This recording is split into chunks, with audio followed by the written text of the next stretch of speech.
perkenalkan, nama saya Abel. Saya bersekolah di SD Warga, Kota Surakarta. Kali ini saya akan menceritakan sebuah cerita rakyat dari Jawa Tengah yang berjudul Keong Emas. Pada zaman dahulu kala, di kerajaan Daha, ada seorang raja bernama Raja Kertamarta. Sang raja mempunyai dua orang putri bernama Galuh Ajeng dan Candra Kirana. Candra Kirana dijodohkan dengan putra mahkota kerajaan Kahuripan, yaitu Raden Inu Kertapati. Galuh Ajeng sangat iri kepada Candra Kirana. Kemudian Galuh Ajeng pergi menemui seorang nenek sakti. "Wahai putri yang cantik, mengapa engkau ingin bertemu dengan saya?" ucap nenek sakti.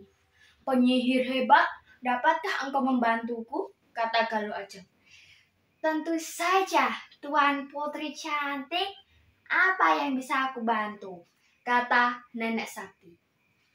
"Lenyapkanlah Candra Kirana," ucap Galuh Ajeng. Galuh Ajeng memfitnah Candra Kirana. Raja Kertamarta mengusir Candra Kirana dari istana. Nenek sakti yang telah lama menunggu langsung menyihir Candra Kirana jadi keong emas. Sihirnya akan hilang jika keong emas berjumpa dengan tunangannya. Keong emas itu lalu dibuang ke laut.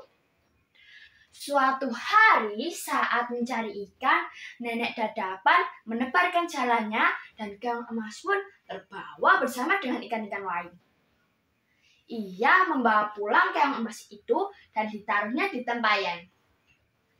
Keesokan harinya, nenek dadapan mencari ikan lagi di laut.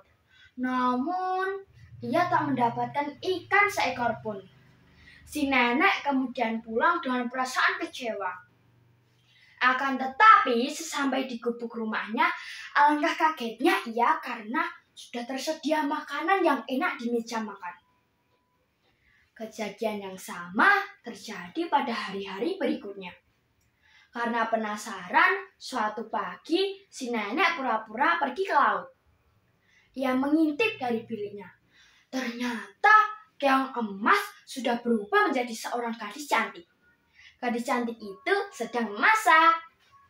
"Siapakah gerangan kau, wahai putri yang cantik?" ucap nenek. "Aku adalah Candra Kirana, putri kerajaan Daha. Aku telah disihir menjadi keong emas utusan saudaraku," kata Candra Kirana.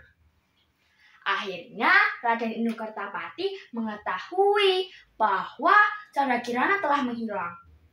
Ia mencari Candra Kirana dengan cara menyamar menjadi rakyat biasa. Nenek sakti itu mengubah diri menjadi burung gagak untuk mencelakai Raden Inu Kertapati.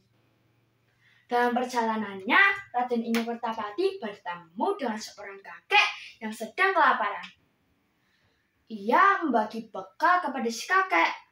Ternyata kakek itu adalah orang yang sakti dan baik hati. Ia menolong Raden Inu Kertapati dari tipu daya burung gagak. Si kakek menyuruhnya pergi ke desa dadapan untuk Candra Kirana. Sampailah Raden Inu Kertapati di desa dadapan. Akhirnya ia menghampiri sebuah gubuk karena melihat tunangannya sedang memasak. "Dinda Candra Kirana, benarkah itu dirimu?"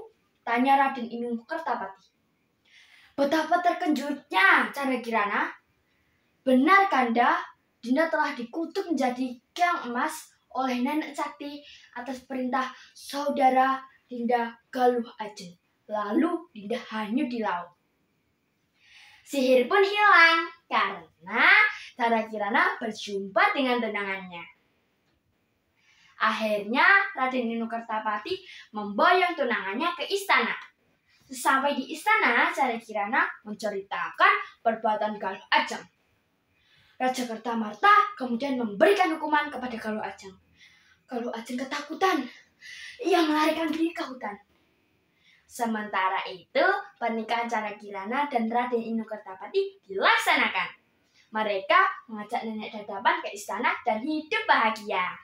Nah, pesan moral dari cerita tersebut adalah Sifat iri dengki adalah sifat yang tidak terpuji, apalagi terhadap saudara kandung.